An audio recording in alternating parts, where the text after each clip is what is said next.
근데 그런 생각을 하는 동안에 저한테 파노라마처럼 지나갔던 일들이 있어요.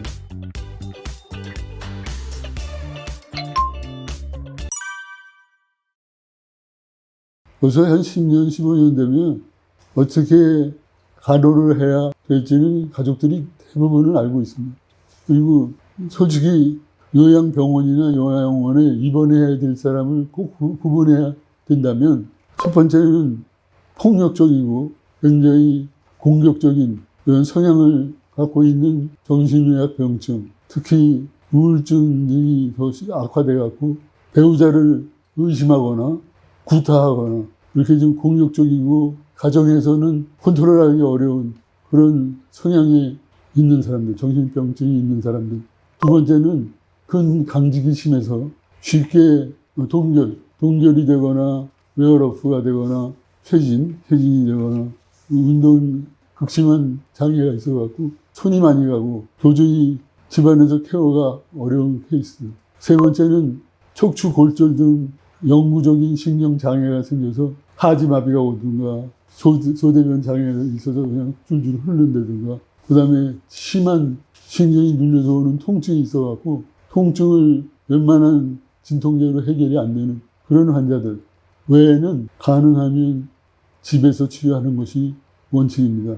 지금 외국에서도 제가 나오는 보고들을 보면 파킨슨 환자들이 이렇게 아주 정신없이 혼수 상태에 있다가 돌아가시는 게 아니기 때문에 마지막 임종을 가족들하고 같이 보내고 싶어하는 그런 경향들이 생기고 그래서 사회에서 갖고 있는 기준으로 무조건 요양원에 놓고 하는 것을 찬성 안 하는 그런 경향들이 나타나고 있다고 합니다. 그래서 가능하면 가족들이 마지막 임종식까지 봐드리는 게 좋을 것 같습니다.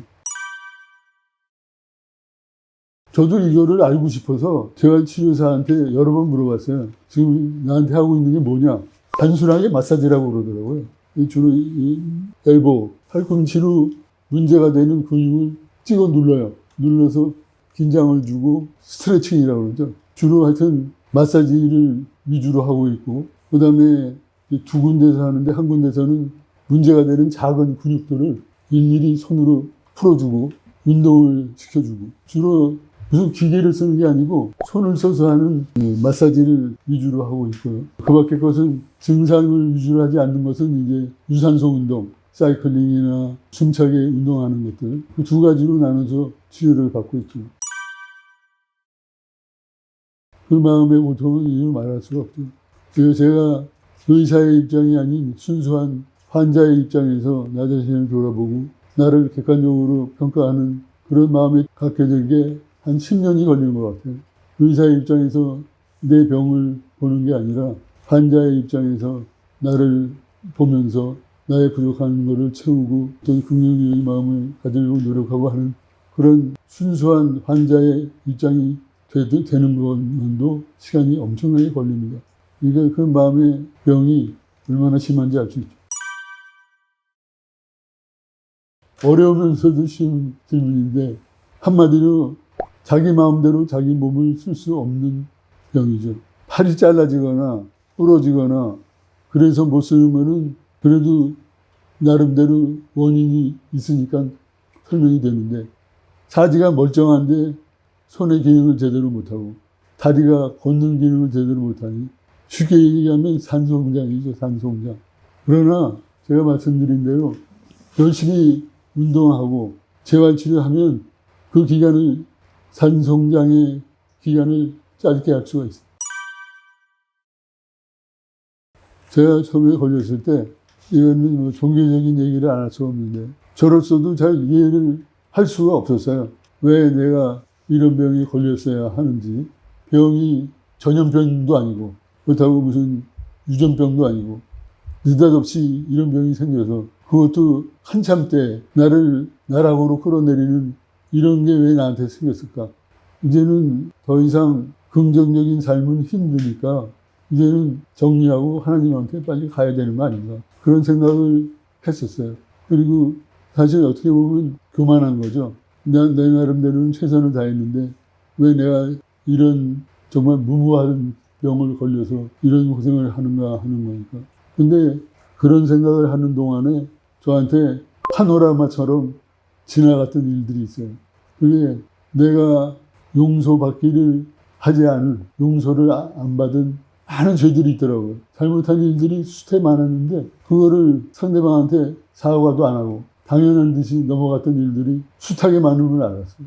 내가 그렇게 잘난 놈이 아니구나 라는 걸 그때 느꼈죠. 그렇게 많은 잘못을 저지르고도 나는 굉장히 정석대로 살고 옳은 삶을 살아왔다 라고 주장했던 거예요. 그래서 내가 옳게 살았기 때문에 이런 병이 걸리지 말아야 된다는 그런 독단적이고 자만에 찬 그런 말은 할 수가 없는 거구나. 그걸 깨달았죠. 그 깨달음이 있기까지가 한 10년이 걸렸어요. 그러니까 사람이 교만하지 않고 겸손하고 내가 그렇게 완벽한 사람이 아니라는 것을 긍정할 수 있으니까 이 병에 대해서 순수하게 치료되었으면 하는 욕심이 생기더라고요. 이런 마음이 생긴 다음부터는 제 삶을 비록 파킨슨병이 걸렸지만 부정적이고 나쁘게 생각하지 않고 긍정적이고 뭔가 이런 상황에서도 내가 이룰 수 있는 일이 있지 않냐라는 확신을 갖게 됐어요. 그게 그렇게 되는데 10년이 걸렸어요. 그리고 제 큰딸이 제가 그런 마음을 갖고 있을 때 수시로 저한테 얘기를 해요. 아빠는 명이라는 소리를 듣던 분 아니냐. 이제 명환이 되라. 그래서 아빠가 갖고 있는 지식을 환자들에게 줄 수 있는 사람은 아니냐. 그 말이 저를 끊임없이 자극했어요. 그래서 제가 결심했죠.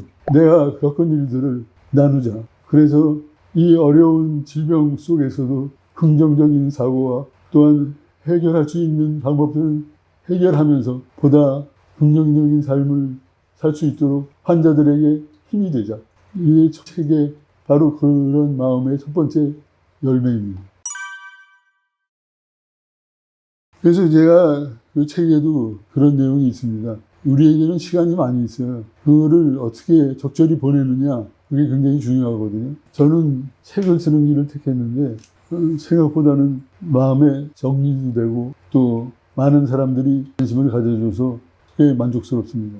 책을 못 쓰더라도 평소에 갖고 있던 합의, 취미를 살리는 방향으로 하는 게 좋고요. 만일에 그런 거가 없으면은 작업치료실이라는 데가 있어요. 병원에 작업치료실을 보내달라고 그러세요. 작업치료실 가면 그 사람이 남아있는 기능적인 특징을 찾아줍니다. 그러면 기능적인 특징을 살려서 자기 나름대로 시간을 보내고 봉사할 수 있으면 봉사도 하고 할 수가 있습니다. 이게 작업치료실에서 재활치료를 하겠다고 재활의학과에 가셔서 얘기를 하시면 작업치료실로 보내드릴 겁니다.